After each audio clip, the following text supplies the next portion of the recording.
আপুনি বিশ্ব দৰবাৰলৈ লৈ যোৱাৰ প্ৰয়াস কৰিছে মই নমস্কাৰ। মোৰ এইটো ক্ষুদ্ৰ প্ৰয়াস, অসমত বহুত অপৰচুনিটি আছে কৰিব পৰা। মই বহুত দিনৰ পৰা লাগি আজি আহি এই পৰ্যায়টো পাইছোঁহি। মোৰ বিশেষ কথাটো হ'ল কি, আজি স্বাৱলম্বিতাৰ ক্ষেত্ৰত আমাৰ যথেষ্ট পিছ পৰি আছে মানুহবিলাক।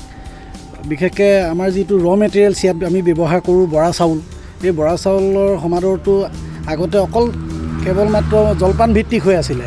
ইয়াক এতিয়া আমি বাণিজ্যিক ভিত্তিক কৰিবৰ কাৰণে মানুহবিলাকক উৎসাহ যোগাবৰ কাৰণে মই এই প্ৰচেষ্টাটো হাতত লৈছোঁ। কাৰণ আমাৰ প্ৰধান ৰ' মেটেৰিয়েলছটোৱে হৈছে বৰা চাউল, আৰু আমাৰ এই প্ৰডাক্টৰ পৰা চৰকাৰ ঘৰলৈও এটা যথেষ্ট পৰিমাণৰ ৰাজহ যাব, আৰু আমাৰ যিখিনি থলুৱা মানুহ আছে তেওঁলোকে বিশেষভাৱে উপকৃত হ'ব। বিশেষকৈ মোৰ গাঁও অঞ্চলৰ মানুহখিনিয়ে মই স্বাৱলম্বী কৰিবৰ কাৰণে এই উদ্যোগটোত সংস্থাপিত কৰিছোঁ। কম বেছি পৰিমাণে যিখিনি পাৰিছোঁ মই কৰিছোঁ। এতিয়াও বহুতখিনি ডেভেলপ কৰিবলৈ বাকী আছে। এতিয়া আমি ৱাইন শ্বপবিলাকত এইটো সম্পূৰ্ণ IMFL-ৰ যিটো প্ৰক্ৰিয়া, সেই প্ৰক্ৰিয়াটোতে এই বস্তুটো উপলব্ধ হ'ব। আমি কিছু জেগাত আমাৰ ডিমৌ হওক, শিৱসাগৰ, তিনিচুকীয়া, যোৰহাট এইবিলাক জেগাত এতিয়া গৈছে। এতিয়া বহু জেগাৰ পৰা এতিয়া ডিগবৈৰ পৰা মানুহ আহিও আমাৰ ডিমৌৰ পৰা লৈ গৈছে, বা গোলাঘাটৰ পৰা মানুহ আহিছে। মোৰ ঘৰলৈ সন্ধিয়া গেটতো আহি পিনে মানুহে বস্তুটো বিচাৰিছে। গতিকে আমি ভাবিছোঁ বজাৰৰ সমাদৰ লাভ কৰিব। বৰ ভাল লাগিছে, মোৰ নিজেও ভাল লাগিছে। ইমান বছৰৰ কষ্টৰ সাধনাৰ ফল মানুহে মোক আদৰি লৈছে। শেহতীয়াকৈ দেখা গৈছে আপোনাৰ এই যিটো লোকলাও মুক্তি হোৱাৰ পূৰ্বেই আমাৰ এখন ফটোৱে কিন্তু বহুল প্ৰচাৰ পাইছে আৰু সামাজিক মাধ্যমত বহুত ভাইৰেল হৈ গৈছে। মোৰ এই চিনাকি ভণ্টি এগৰাকীয়ে সেইটো দিছিলে পোষ্টটো। মই ভবা নাছিলোঁ এইবোৰ হ'ব বুলি। মই নিজে ফেচবুক এতিয়ালৈকে চলোৱা নাই, আৰু মোৰ ওচৰলৈ খবৰবিলাক আহি থাকে, দিয়ে, ভাল লাগে তেতিয়া। আৰু আমি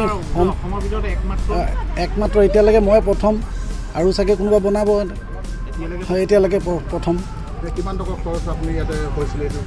প্ৰথম অৱস্থাত মই একদম সৰুকৈ ভাবিছিলোঁ, কিন্তু ইমান সৰু বস্তু নহয়। মই জুৰুলা হৈ গৈছোঁ এতিয়া।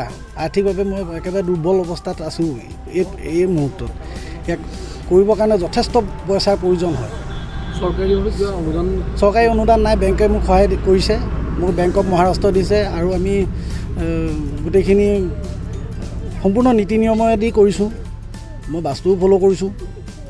প্ৰায় কিমান টকা খৰচ হৈছে এতিয়ালৈকে? মোৰ প্ৰায় 5.5 কোটিমান টকা খৰচ হৈছে।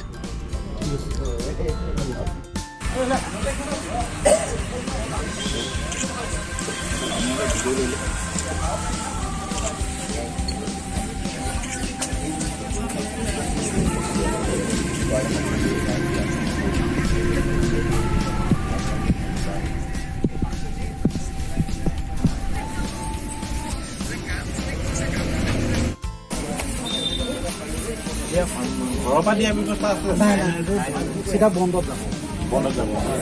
চৰকাৰৰ 2জন কৰ্মচাৰী তাত এপইণ্ট কৰিব। এতিয়া